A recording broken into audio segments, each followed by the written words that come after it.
നവോത്ഥാന കേരളം അതിന്റെ മൂല്യങ്ങളിൽ നിന്ന് പിന്നോട്ട് സഞ്ചരിക്കുകയാണെന്ന് പി സുനീർ MP പറഞ്ഞു.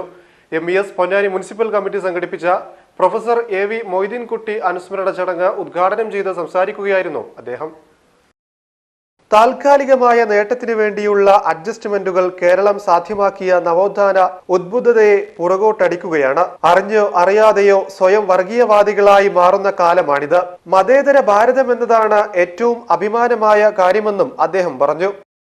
എന്തുകൊണ്ട് നവോത്ഥാന കേരളം ആ രീതിയിലേക്ക് പുറത്തിരിഞ്ഞു നിൽക്കുന്ന അല്ലെങ്കിൽ പുറകോട്ട് സഞ്ചരിക്കുന്ന ഒരു സാഹചര്യം ഉണ്ടായി? അറിഞ്ഞോ അറിയാതെയോ അതിൽ ബന്ധപ്പെട്ട ആളുകൾക്കെല്ലാം തന്നെ അവരവരുടെ ഉത്തരവാദിത്തത്തിൽ നിന്ന് മാറി നിൽക്കാൻ കഴിയാത്തൊരു സാഹചര്യമുണ്ട്.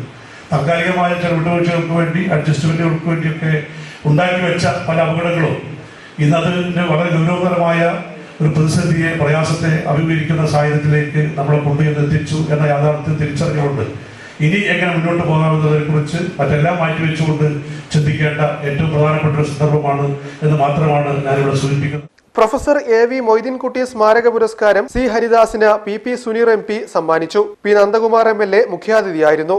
ആലങ്കോട് ലീലാകൃഷ്ണൻ അനുസ്മരണ പ്രഭാഷണം നടത്തി. Waqf board chairman advocate MK Zakir, VT Balram, M Jayarajan, Farhan BM, Muhammad K Muhammad, TV Abdurahman Kutty, Babu Ibrahim, Sageer Qadiri, KK Muhammad Iqbal, Sankaranarayanan, Anas എറാടത്ത്, RP Menon, K Abdurahiman എന്നിവർ സംസാരിച്ചു. കോളേജിലെ രണ്ടാമത്തെ ബാച്ചായ 1967 പഠിച്ചവരുടെ സംഗമവും നടന്നു.